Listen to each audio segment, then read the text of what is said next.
When the police arrived at the house, they immediately sensed something was wrong. There were no broken windows or signs of forced entry. A quiet bedroom with a man lying on the floor in his pajamas. His glasses sat neatly on the nightstand. A kitchen knife and a cricket bat were nearby, and the door was tied shut with a bathrobe belt. The oddest detail was that his girlfriend, Jane Andrews, was missing. What happened that night, and where could Jane be? Jane Dawn Elizabeth Andrews was born on April 1st, 1967 in Cleethorpes, Lincolnshire, England. Due to financial difficulties, her family had to move to Grimsby, which was not their preferred choice. Her father, a joiner, had trouble finding steady work and often switched between temporary jobs, leaving the family without consistent support. Jane's mother managed the household by first working in social care and later as a teaching assistant. Although her job provided a stable income, it was not sufficient to meet their needs. Eventually, the family was forced to move into a much smaller home that lacked a bathroom, having only an outdoor toilet. Their situation was extremely challenging. They frequently searched the house for spare coins to buy a loaf of bread. Despite their struggles, they kept their difficulties to themselves, and their relatives were unaware of how tough their circumstances truly were. Jane was a bright and curious child. Her teachers recognized her potential. However, during her teenage years, she faced mental health challenges, including depression, anxiety, and panic attacks. As a result, her grades fell, and she started skipping school. When her mother discovered this, Jane felt ashamed. She didn't intend to rebel, but simply couldn't handle her situation. She began to feel hopeless and as though her life lacked purpose. Eventually, in a moment of profound despair, Jane tried to take her own life by ingesting a large number of pills. Although she survived, her mental health continued to worsen. As Jane got older, she found herself turning to brief relationships for comfort. At 17, she became pregnant, but realized that the father wasn't committed, and she felt unprepared to raise a child on her own. So, she made the tough decision to terminate the pregnancy. Initially, it seemed like the right choice, but it left her with lingering feelings of regret. To move forward, she enrolled in a fashion design program in high school. After graduating, she started working as a designer for children's clothing at a British retail chain. Although the job wasn't glamorous, it was a step in the right direction. However, she still lived with her parents in Grimsby, and she was unhappy there. Jane yearned for a better life. She spent hours perusing fashion magazines, envisioning herself in those stunning outfits adorned with designer jewelry. She wasn't just dreaming of success. She was truly desperate for a change and a way to escape. In 1988, 21-year-old Jane saw a job advertisement in a magazine. A busy mother needed a dresser to assist her with wardrobe and styling. Assuming the mother was wealthy, Jane applied, unaware that this would lead her to encounter royalty. 6 months later, Jane was invited for an interview and found herself meeting Sarah, the Duchess of York and wife of Prince Andrew. They connected well, and within a week, Jane received a life-changing letter confirming she got the job. Jane's journey took her from Grimsby to Buckingham Palace, entering a new world. Her starting salary was £17,000 British pound a year, modest for royal standards. But what truly mattered to Jane was the privilege of access. She traveled worldwide with Sarah, mingled with aristocrats, and rapidly began to transform herself. She took elocution lessons to soften her northern accent and adopted new clothes, mannerisms, and even a different identity. She had a goal.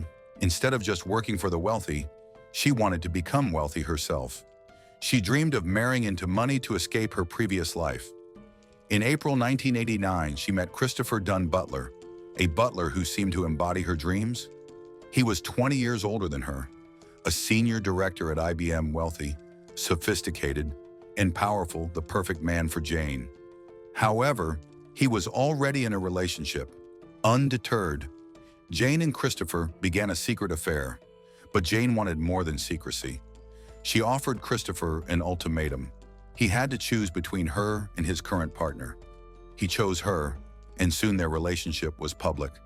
Within a year, they were engaged, and they married in August. What started as a fairy tale quickly turned sour. There was no passion or chemistry. They felt more like friends than romantic partners. Jane became restless again. She began having affairs one after the other, leading to the collapse of her marriage in 1994. The divorce didn't upset her. She had already met someone new, Dmitry Horn, a Greek businessman and son of a shipping magnate. They were introduced by the Duchess of York at another elegant event.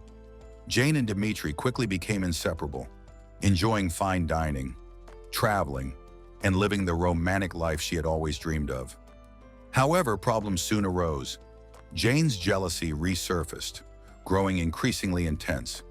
If Dmitry glanced at another woman, she noticed. If he spoke to one, she reacted with controlling and possessive behavior. Dmitry eventually reached his breaking point and ended the relationship.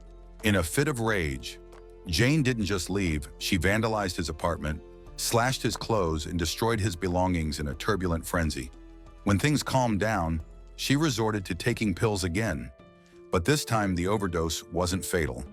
She woke up feeling broken and alone. A year later, in 1997, Jane faced another setback. After 9 years of working with the Duchess of York, she was let go. The official reason was budget cuts. With Sarah now divorced from Prince Andrew, she could no longer afford the same staff. However, rumors suggested a different story. Sarah had reportedly started dating an Italian businessman and was concerned that Jane might catch his interest. Although there was no concrete evidence, the fear of betrayal lingered. Jane felt deeply hurt. She had dedicated herself to her role and rebuilt her identity, only to be dismissed. One thing was clear. Though she was determined not to return to Grimsby, she would remain in London. She started a new job managing the public image of a hotel in London, but just 2 months later, she was let go due to her lack of experience, which was apparent to everyone. Soon after, she found another opportunity at a high-end jewelry store in the city center. Jane took the job, not for the paycheck, but for the wealthy and influential clients she would meet. She was eager to network again. In 1998, a friend set her up on a blind date with a man named Thomas Ashley Cressman. Jane was 31 and Thomas was 37. From their first meeting, Jane was enchanted by him. He was tall, attractive, and successful, everything she had ever hoped for. Thomas came from an American family that had moved to the UK. His father was a self-made multimillionaire who built a successful chain of car dealerships across Europe. Thomas enjoyed a life of privilege, attending private schools and studying at a university in the United States, which was a stark contrast to Jane's childhood, spent with outdoor toilets and searching for coins. Thomas loved cars, especially sports cars. He enjoyed working on engines, often spending hours building and modifying them. He was charming, enthusiastic, and attentive. During this time, he fell for Jane. While she was in Greece with friends, Thomas called her every day. When she came back, he welcomed her with a large bouquet of red roses. They quickly became inseparable. Within 3 months, Jane moved into Thomas's house, but old issues reappeared. Jane struggled with seeing Thomas interact with other women. She would hover, interrupt conversations, and pull him away. Even during innocent discussions, she needed to be the sole focus of his attention, and the possessiveness that had harmed her previous relationships returned. From the very start, Jane Andrews had one clear goal: to become Jane Cressman. She believed that Thomas was the perfect man for her, wealthy, handsome, romantic, and ideally suited to be her future husband. However, Thomas was in no hurry to commit, and Jane was quickly losing her patience. She started dropping hints in public, hoping that the pressure would encourage him to propose, but Thomas remained silent. Why was he hesitant? Was he having second thoughts? Or was there someone else Jane needed answers? So she decided to check his emails. There, she discovered her worst fear: messages exchanged with a woman he had met on a flight to the United States. She didn't know how serious their relationship was, but in Jane's mind, it could only mean one thing: he was cheating. That night, Jane confronted Thomas about the situation. He tried to reassure her that he had only met the woman once, and the emails didn't mean anything. However, Jane was extremely angry and humiliated, demanding to know the truth. To ease her frustration, Thomas suggested they take a trip to Italy. This trip was planned around a motorboat show that he couldn't afford to miss. After Italy, they would continue to the French Riviera, where his family had a vacation home. Jane agreed, secretly hoping that this trip would be special. As their 2-year anniversary approaches, she wished that, in the romantic setting of the Riviera, Thomas would finally propose. However, when they arrived, they were joined by friends. They spent their days enjoying boating, attending shows, and having fun. But Jane was still waiting for the proposal she desired. After days without any sign of a ring, she finally asked Thomas directly about their future. His response was disheartening. He said there would be no engagement, not now or ever, and he was starting to have doubts about their relationship. Jane was shocked. The reality she had built in her mind collapsed in an instant. They were arguing loudly, frustrated. She called a friend to express her feelings in detail, speaking loudly so others could hear her. Even during the car ride to the airport with Thomas, his mother, and his nephew, she continued to vent on the phone. The atmosphere was tense, but Jane was indifferent to everyone else's discomfort. On Sunday, September 17, 2000, 2 days after their return to London, Thomas's mother tried to call him. There was no answer. She kept calling, but still no response. She assumed Thomas and Jane were out, perhaps having lunch, or just needed some time apart. However, when Thomas still hadn't called by the next day, his mother's worry transformed into fear. By Monday afternoon, she decided to contact his workplace. That's when she truly began to panic. Thomas hadn't shown up for work at all and hadn't sent any messages. This was completely out of character for him. His mother asked one of his co-workers to check on him since the office was just across the street from Thomas's home, and they had a spare key. The employee knocked and rang the bell, but no one answered. He opened the door and called out, receiving only silence. The downstairs area was empty. He then went upstairs and found Thomas lying motionless on the floor, with blood surrounding him. The employee quickly went outside to call emergency services, but it was too late. When the police arrived, they discovered evidence that shocked everyone. A knife, which was missing from the kitchen, had been used to stab Thomas in the chest. Nearby, an abandoned cricket bat was found. Detectives suspected that Thomas had been struck on the head before being stabbed. There were no defensive wounds on his hands, indicating that he had not fought back. He had been attacked while sleeping in his pajamas, and his glasses were on the nightstand. Furthermore, there was no sign of forced entry. There were no broken windows or damaged locks. This indicated that the killer was already inside the house when the attack occurred. A pressing question occupied the minds of all investigators. Where was Jane Andrews? Her car was missing, and her phone was not in use. Was she a victim or the perpetrator? The police released a bulletin asking the public for any information regarding Jane's vehicle. Friends, including Sarah, tried to reach her, but there was no response. Then there was a breakthrough. Her car was seen on a highway west of London, and surveillance footage at a gas station confirmed that Jane had been driving alone. Meanwhile, evidence inside Thomas's home became increasingly incriminating. Handwritten notes were discovered, including one that stated, "Thomas is horrible to me, he treats me badly," and another that questioned, "What have I done?" Even more concerning was the finding of Jane's blood-stained clothes in the hallway, a bathrobe with the belt tied from the bedroom doorknob to the stair railing.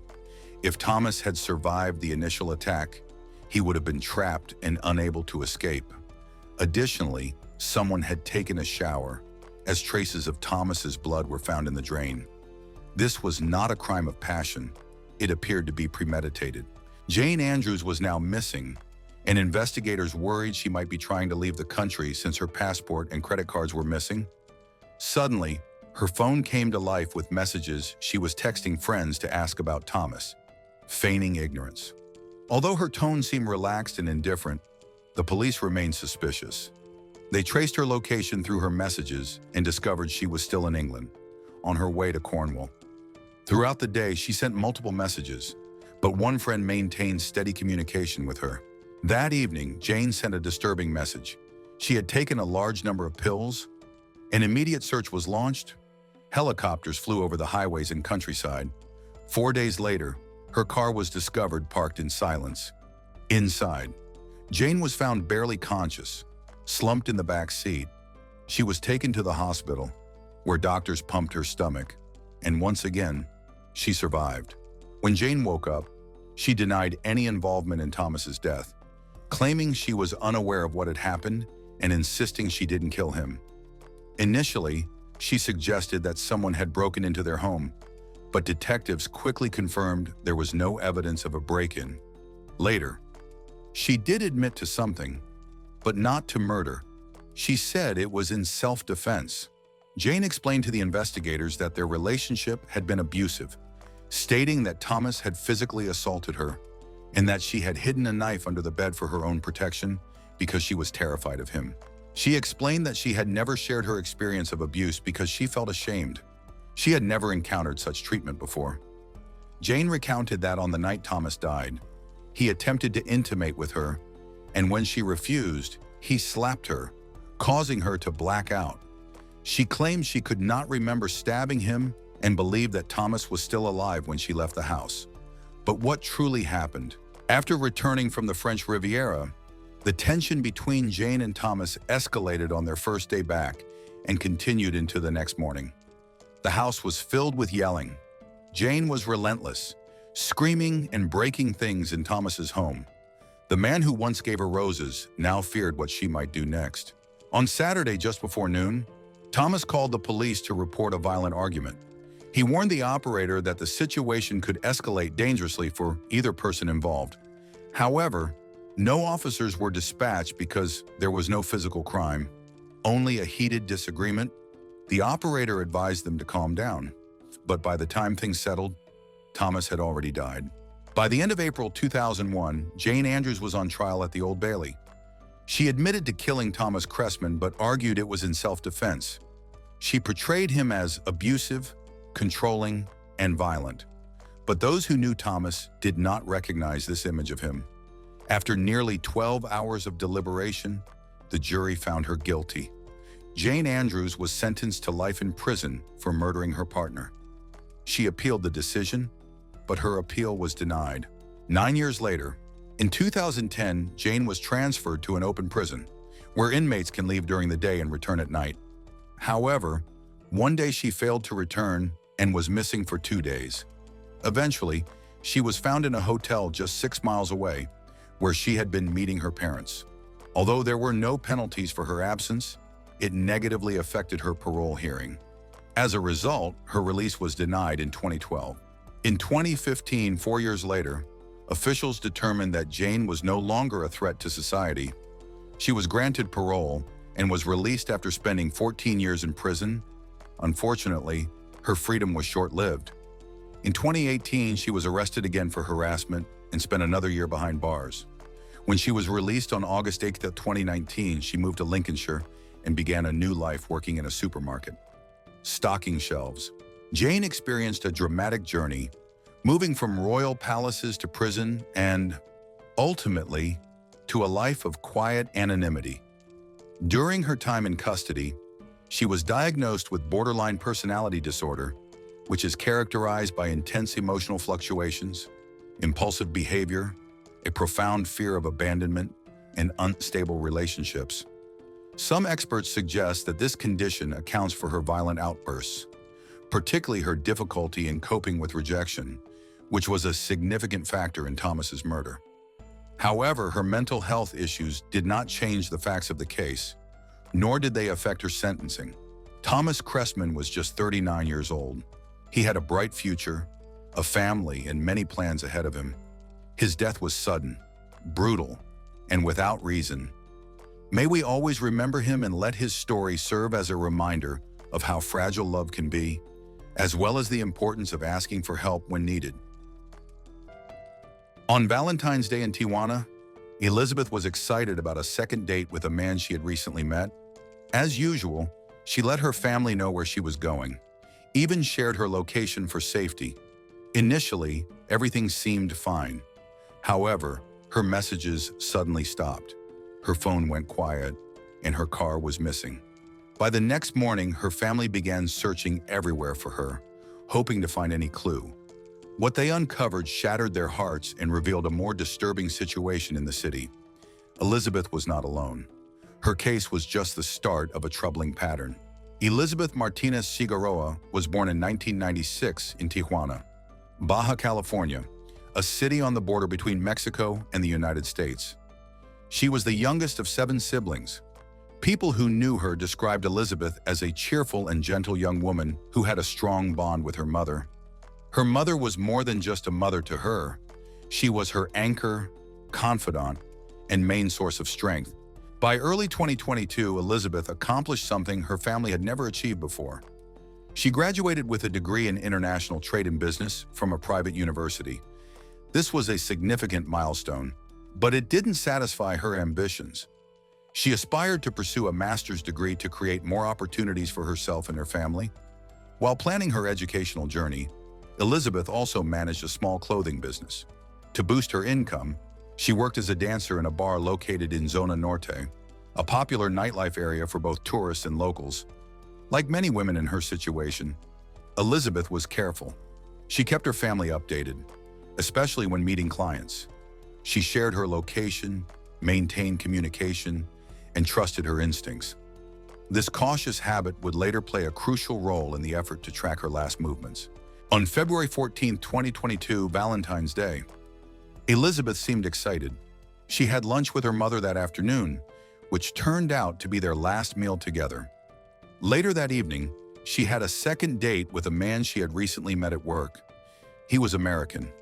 Elizabeth confided in her brother, expressing that while she was uncertain about him, her curiosity led her to give him another chance. Staying true to her usual habits, she promised to keep in touch, send updates, and share her location. Some reports indicate they met again at a bar, while others suggest she picked him up near a border crossing in her white SUV. They went to a Brazilian restaurant for dinner and then drove to a motel close to the beaches of Tijuana.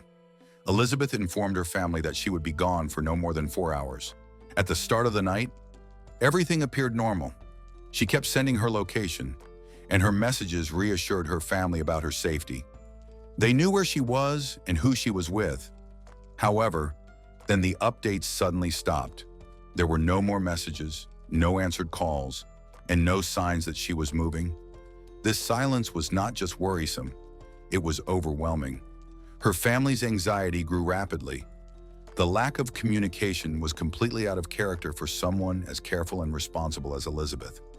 It quickly became a clear sign that something was seriously wrong. As the hours went by, the feeling of dread intensified, marking the onset of a nightmare that no one was ready to face. When hours went by without any news of Elizabeth, her family didn't hesitate to take action. That same night, filled with fear and uncertainty, they started searching for her on their own. Their first stop was the bar where she worked, but the response they received was shocking. Elizabeth had not come in that day. Her concerned co-workers provided the family with an important lead, a detailed description of the man she was supposed to meet. They described him as overweight, with light brown skin and visible acne scars. He was a frequent customer at the bar, and although he didn't have a name, the description was detailed enough to help the family in their search. By February 15th, the family was increasingly worried due to the lack of news about Elizabeth. They decided to report her disappearance to local authorities, but encountered a common hurdle: bureaucracy. They were informed that they had to wait 24 hours before they could file an official report. Determined not to delay, they took to social media, creating pages, sharing photos, and soliciting the public's help. Despite their efforts, it felt as though Elizabeth and her white Jeep Liberty had completely disappeared. On February 16th, authorities officially expanded the report to include her missing vehicle. GPS tracking of Elizabeth's phone showed her movements, first to a Brazilian restaurant near the river, then to a motel, and finally to a park. The last recorded location was a downtown hotel in Tijuana. Her brother hurried there, but hotel staff denied him entry, and there was still no sign of Elizabeth or her Jeep. On Thursday, February 17th, her family used the vehicle's GPS history to track it to a street in Zona Norte. A sense of dread settled over them. Something was definitely wrong. Elizabeth's mother and brother drove directly to the location. Although the Jeep was there, Elizabeth was not. They called the police, and officers and firefighters arrived within minutes to secure the area. Their attention quickly turned to the trunk of the vehicle. What they discovered confirmed the worst fears of Elizabeth's family. Her lifeless body was inside, naked and curled up in a fetal position, exhibiting clear signs of violence. The heartbreaking scene devastated her family, leaving them in shock and disbelief. Elizabeth's family spoke out about her murder, the silence and inaction that preceded it. They highlighted a system that failed to respond when she went missing and the long wait for justice. The story quickly gained attention and sparked outrage throughout the city. Friends, co-workers, even strangers gathered at the scene. Elizabeth's body was taken to the forensic medical service for a complete autopsy. The findings were troubling. She had multiple blunt force injuries on her face, chest, and abdomen. A deep mark on her neck indicated an attempted strangulation. Additionally, there were signs of asphyxiation due to blockage of both her mouth and nose. Forensic experts determined that asphyxiation was the most likely cause of death. The investigation did not provide any information on possible abuse assault. Nonetheless, the case is officially categorized as a femicide, and an investigation is underway to find her murderer. The tragedy continued for the family after Elizabeth's passing. Just 3 days later, her mother suffered a sudden heart attack and died. Although the official cause was cardiac failure, many believed it was due to overwhelming grief that her body could not bear. As the family laid both mother and daughter to rest, the investigation picked up speed. Local and state authorities began to connect Elizabeth's case with others in the area. A frightening realization surfaced. This was not an isolated incident. The method of killing shared unsettling similarities with 2 other cases of young women who also worked in nightlife scene in Zona Norte. Karen, a 28-year-old mother from Veracruz, went missing on August 30th, 2021 after meeting a man at a motel. 3 days later, her body was discovered in a local garbage dump, showing obvious signs of violence. Karen had recently started working as a dancer and escort. She was careful about her safety, only meeting clients through direct phone calls. Before she left that day, she informed both a friend and a relative about her plans. Despite their quick efforts to find her, the situation ended in tragedy. Security cameras recorded the vehicle used by the man she met, and a friend later identified him from the video. However, surprisingly, no arrest warrant was issued, and the man remained at large. Angela Carolina Acosta Flores was only 20 years old when she was found dead in a hotel room on January 24, 2022, near the bar where Elizabeth worked. Like Elizabeth and Karen, Angela had gone to meet a man described as American and possibly of Hispanic descent. Her phone was missing from the crime scene, and when investigators traced it, they found it had been taken to Riverside, California, across the border. This discovery alarmed the investigators. 3 women had been brutally murdered, all linked by time, location, and method. Each case involved a mysterious man, likely American, and all 3 women were associated with the nightlife in the same area. They were killed within a 6-month period, leading to a troubling conclusion. There may be a serial killer targeting vulnerable women in Zona Norte. On Wednesday, November 16, 2022, the Baja California State Prosecutor held a highly anticipated press conference.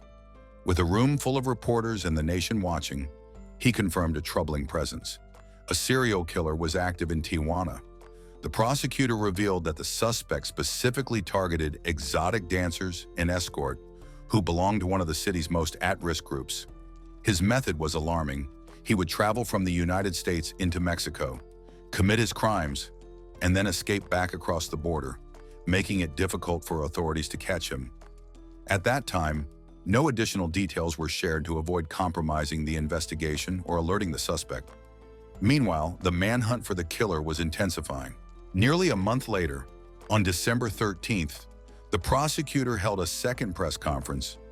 This time, the news was shocking.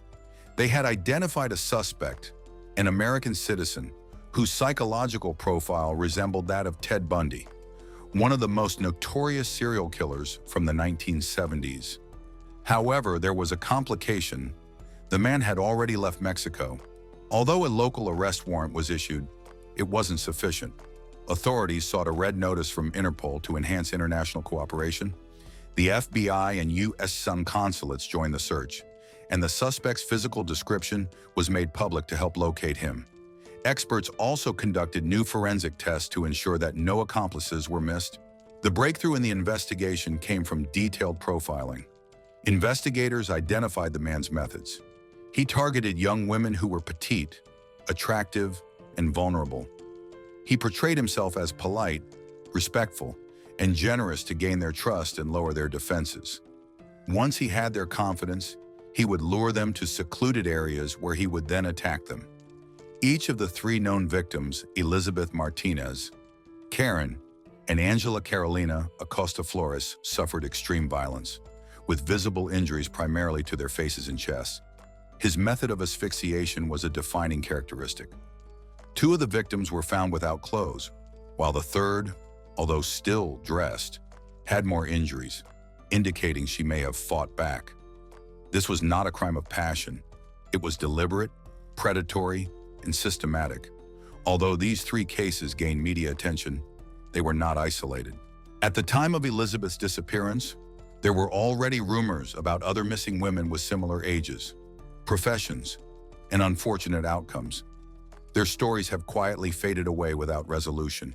As the investigation progressed, authorities were under pressure to act quickly. Although the suspect's identity remained confidential, local media labeled him as the Ted Bundy of Tijuana. His actual name was Bryant Rivera, a U.S. citizen with several known addresses in Southern California. Authorities searched these locations, but he was nowhere to be found. Family members described Bryant as working in e-commerce. Meanwhile, the Elizabeth's family was actively seeking justice for her. On February 14, 2023, marking 1 year since her murder, they revisited the site where her body was discovered and placed a floral tribute in the shape of a heart. Her brother spoke to reporters, expressing his deep sorrow and anger. A year had passed, and Bryant remained at large. The family's lawyer had been denied access to the case details, and the prosecutor's office had not provided any updates. Additionally, Elizabeth's Jeep Liberty, which was part of the crime scene, had yet to be returned. On July 6, 2023, Bryant was arrested in Los Angeles. The arrest took place calmly at his parents' home.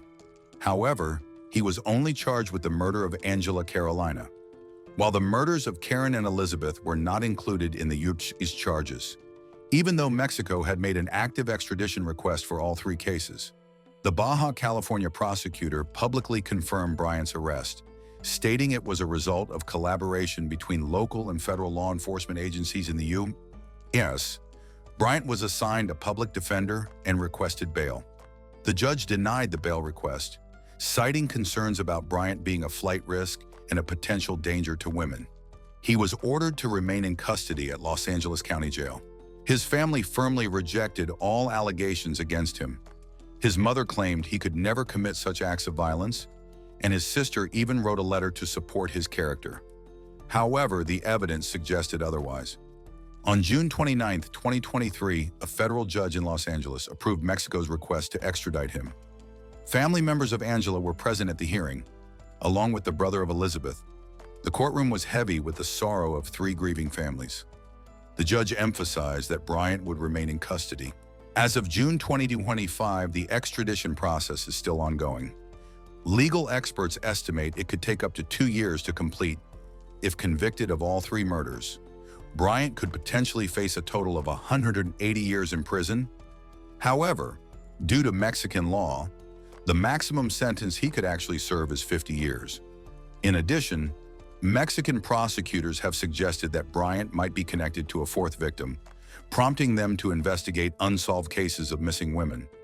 Investigators are also re-examining surveillance footage from hotels and motels to determine if this predator has been active for a longer period than initially suspected. The situation surrounding Elizabeth has evolved from a personal tragedy to a representation of a larger national issue.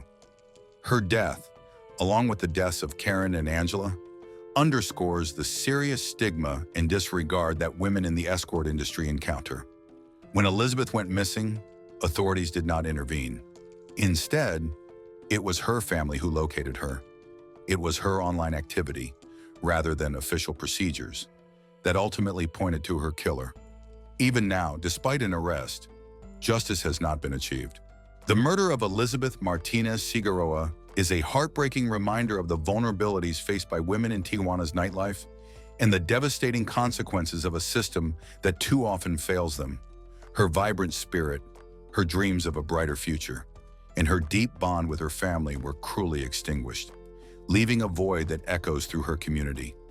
The cases of Elizabeth, Karen, and Angela reveal a chilling pattern of violence that demands urgent action.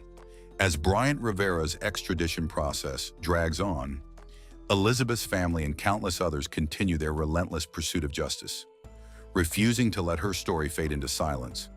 This tragedy is not just a personal loss, but a rallying cry to confront the stigma, neglect, and impunity that perpetuate such crimes.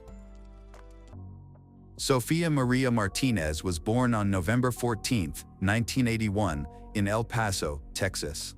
Her parents, Juan and Maria, immigrated from Mexico in the late 1970s in search of a better life. They worked multiple jobs to support their daughters. She grew up alongside her two sisters, her older sister Dulce and her younger sister Marianne. Since a young age, they have shared a close bond. When Sofia was 12, family tensions arose, and her parents divorced in 1995. Three sisters live with their mother, who later remarried a successful man named Iladio and had two sons with him. Meanwhile, Juan began a new family, leading to reduced contact with his daughters from his first marriage. Despite this, Sofia did not hold any resentment toward her father and developed a good relationship with her stepfather. Sofia grew up to be kind, outgoing, and compassionate, often helping her mother with the younger children and providing them with support. She had a particularly strong bond with her younger sister, and they were best friends. At 15, Sofia took a part-time job as a sales associate at a local mall, saving money diligently over the years. She dreamed of owning a bright red Pontiac. Knowing about her dream, her mother and stepfather gifted her the remaining amount she needed to buy the car when she turned 18. In November 1999, Sofia proudly drove her brand new car off the dealership lot, a vehicle she had long admired. She took great care of it, keeping it clean inside and out, and drove it carefully. The car was a source of pride for her, and she never allowed anyone else to drive it. By the year 2000, Sofia was preparing for her graduation and was excited about the upcoming senior prom. She carefully selected the perfect dress, shoes, and accessories for the big night. Weekends were spent shopping with her sister, trying on outfits, planning hairstyles, and choosing makeup. In February, the senior yearbook photos were taken, capturing students in their graduation caps and gowns, and Sofia was filled with joy, eager to start college. She planned to pursue a history major at the prestigious University of Texas, with the ambition of becoming a teacher. Unfortunately, Sofia's dreams would never be realized. Although she had many friends, she had never been in a serious relationship. She focused on her schoolwork and job rather than dating. While she sometimes accepted invitations from boys interested in her, none of those dates turned into anything significant. In early March, her coworker Justin suggested setting her up on a blind date with a friend of his. After some initial hesitation, she agreed, and they planned to meet on the evening of Friday, March 10th. They decided to go to a popular nightclub that allowed entry to those 18 and older, unlike most places that required patrons to be 21. On the evening of March 10, 2000, Sofia hurried home from school, excited to prepare for her blind date. She tried on at least 10 different outfits, stepping out each time for her family's feedback. Ultimately, they all agreed she looked stunning in a bright red evening dress that flattered her figure while remaining elegant and modest.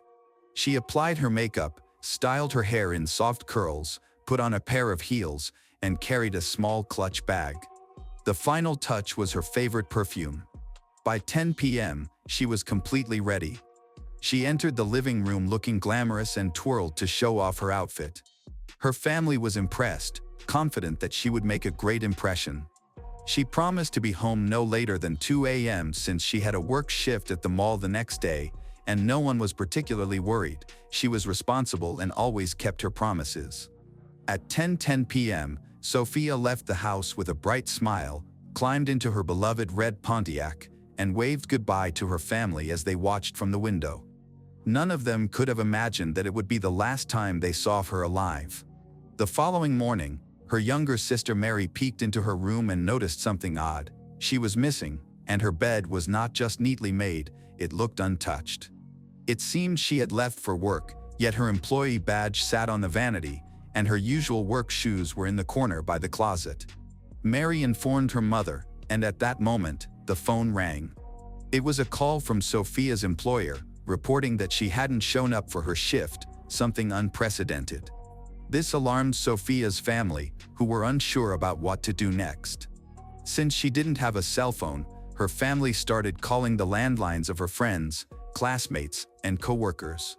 Unfortunately, no one had seen her since the previous night, and they did not know how to contact the boys she was with.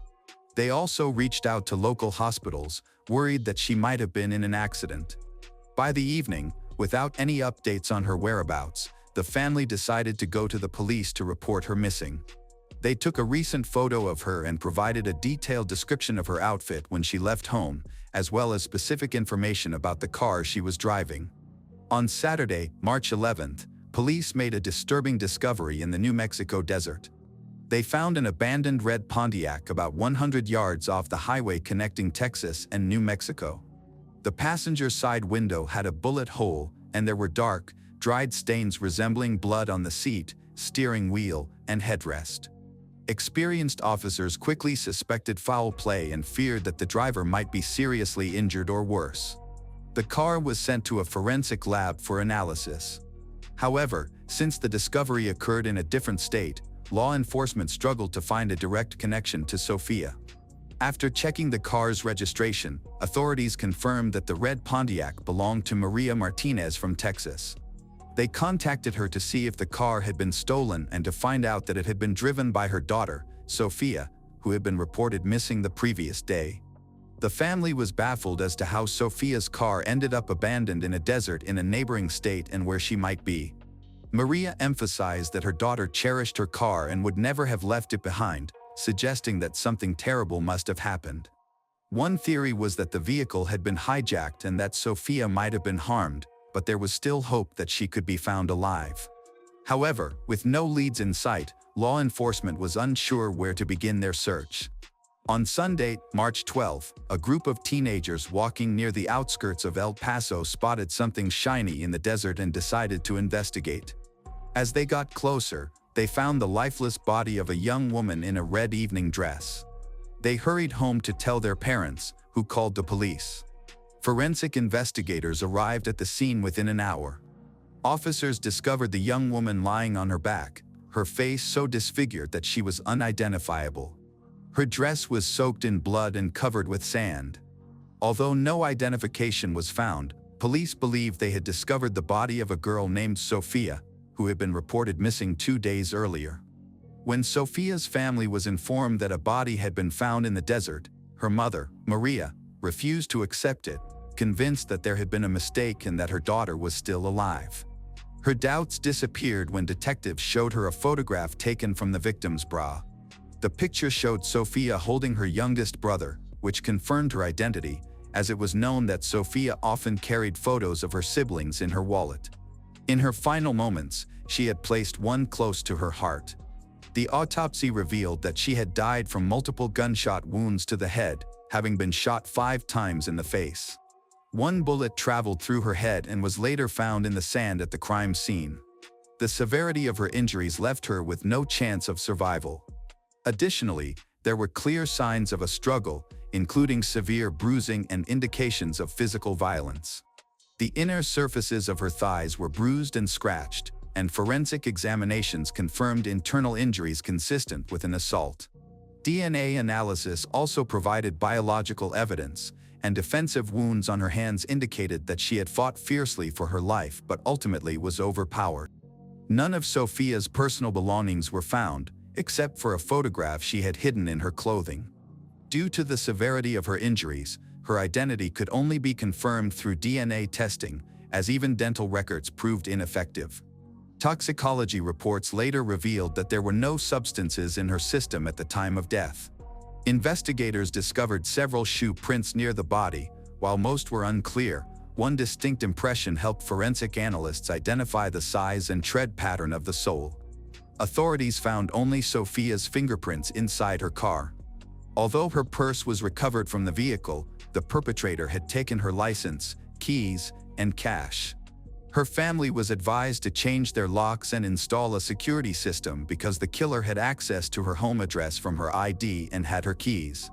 Her family followed these recommendations but lived in constant fear that the person responsible for her death might target someone else. DNA samples from the biological evidence left by the attacker were uploaded into the National Criminal Database, but no matches were found. This indicated that the suspect likely had no prior criminal record, complicating the investigation. Authorities also considered the possibility that the suspect was a transient who had crossed illegally from Mexico, committed the crime, and then fled back, making him even harder to track. A crucial lead emerged when investigators learned that Sophia had gone on a blind date the night she disappeared, arranged by a coworker. They sought to question both men involved. Since her family did not have their contact information, officers visited her workplace at the mall. Justin, the coworker who set up the date, was on shift that day and agreed to go to the station for questioning. The second man, Marcus, was also interviewed. During the interview, Justin explained that he had planned to meet Sophia at the club, but she never arrived. He and Marcus waited for her until around midnight before they left. He only learned that Sophia was missing the next day when she didn't show up for work. Both Justin and Marcus took polygraph tests to verify their statements, provided DNA samples, and turned over the shoes they wore that night. The results showed no connection to the crime, and their alibis were strong, as many people had seen them at the club. During a closer examination of Sophia's car, officers discovered a crumpled ATM receipt that had slipped under the driver's seat. The receipt indicated that at 10:23 p.m., she had withdrawn $20 from an ATM located just a few blocks from her residence. This detail became a crucial lead, as the ATM and nearby buildings had surveillance cameras. Investigators reviewed the footage from all available cameras and were shocked by what they found. The crime had been recorded from multiple angles, which helped them understand the sequence of events. At 10:22 p.m., a red Pontiac arrived at the ATM. The driver's side window was rolled down, and a young woman was seen withdrawing $20 from her account. The footage clearly showed that she was alone in the car. After taking the cash, Sophia paused for a moment to apply lipstick using her compact mirror. At that point, a figure dressed entirely in black, with a hood obscuring his face, crept up behind her car. She did not see him until he reached her window. Without warning, he pulled out a gun and attacked her in the head. His intention was not to kill her but to intimidate. The bullet grazed her cheek, clipped her nose, and exited from the passenger side window. Shortly afterward, despite her injury and holding a tissue to her bleeding face, Sophia withdrew another $200 from her account. The car then began to drive away from the ATM with the assailant now inside, holding a gun to the back of her head. Within seconds, the vehicle was out of view of the camera, and what happened next is unknown. It's essential to note that this took place in the early 2000s, a time when surveillance camera quality was not very advanced. The footage was grainy and lacked detail, making it impossible to produce a composite sketch of the suspect. All that could be discerned was that the attacker was a white male of average height with a slim build, possibly sporting facial hair. This information, along with video clips of the attack, was shared on local television to alert residents of the danger and encourage anyone who recognized the suspect to come forward. The investigation was lengthy and frustrating. After a news segment aired, police received numerous calls, but none of them provided useful information. As time passed, the investigation slowed, no new evidence surfaced, leaving authorities with more questions than answers. At the end of March, a man contacted the police, stating that he had found a driver's license near the spot where Sophia's body had been discovered 2 weeks earlier. The license belonged to a local woman, raising concerns that she might also have been a victim. However, when the police reached out to her, they learned she was safe and had not been harmed. She explained that her purse had been stolen earlier that month at a mall, where Sophia had also worked. Investigators believed the suspect could have been stalking potential victims and shared this warning with the media to alert other women. The very next day, a young man came forward, admitting to stealing the purse. He panicked after seeing the news and worried that police might link him to a crime he hadn't committed. He willingly provided a DNA sample and was cleared as a suspect in Sophia's case. By July 2000, the investigation had hit a dead end. To help generate new leads, authorities announced a $10,000 reward for information leading to the capture of the killer. Shortly after, Sophia's family launched a fundraising campaign to increase the reward amount, garnering support from friends, concerned citizens, and local organizations. By August, the reward for information had risen to $55,000. However, 6 months had passed since the tragedy, and no new leads had surfaced. Then, on September 30, 2000, a young woman named Heather Napa called the police, claiming she knew who was responsible for Sophia's death and wanted to share information in exchange for the reward money. Although there had been many false tips before, Heather claimed to have physical evidence. Heather, a 20-year-old mother of 2, alleged that her boyfriend, Michael Jacques, and their friend, William Berkeley, were involved in the crime. To support her claims, she provided a charred driver's license that belonged to Sofia Martinez. She explained that she had been afraid to come forward sooner due to fear of retaliation, but with Michael recently jailed and having no means to support her children, she decided to speak up for both the investigation and the reward. At that time, Heather was hospitalized for kidney issues, while Michael and William were both unemployed and struggling financially. On March 10, William visited her in the hospital and pulled Michael aside for a private conversation. Heather overheard parts of their discussion and realized they were planning something illegal, which she assumed was related to their previous dealings with banned substances. She didn't probe for further details. Shortly afterward, they left, taking a box of latex gloves from a medical supply cabinet. Later that night, around 11 p.m., Michael returned to Heather's hospital room and claimed they had obtained some money. He said he had hidden near an ATM and signaled to William when a single driver approached. After the driver withdrew cash, William allegedly threatened her with a gun, took the money, and ordered her to get out of the car before driving away. Detectives were aware that this account did not match the actual crime, but they allowed Heather to continue. After midnight, a nurse informed Michael that William was waiting for him downstairs. They then left in separate cars, drove to a neighboring state, abandoned the Pontiac in the desert, and returned home in Michael's car. The next day, Heather was released from the hospital and felt anxious about whether the victim would report the crime. To reassure her, William showed her Sophia's driver's license, which noted down Sophia's home address. He casually mentioned that they could intimidate the victim into silence if necessary. Then, without hesitation, he threw the license into a smoldering grill and watched it melt before going to bed. A few days later, Heather watched a news report about Sophia's case and had a realization. She recognized William from the ATM surveillance footage and understood why he had altered his appearance by shaving off his beard and head. When she asked Michael about his involvement, he told her to keep quiet. Heather retrieved the burned license plate from the grill and hid it. She also noticed that Michael had a set of car keys with a Pontiac keychain, although she was unsure of what had happened to them. In August, William left home, and in September, Michael was arrested for distributing banned substances. By that time, feeling safer, Heather decided to come forward and find a way to earn money by providing information to the police. After Heather's statement, investigators brought in 23-year-old Michael Jacques for questioning. Surprisingly, he acknowledged his involvement and agreed to tell his version of events. He claimed that he had nothing to do with Sophia's death but admitted that he helped William cover it up. Michael explained that he and William were in desperate need of money and planned to rob someone at an ATM.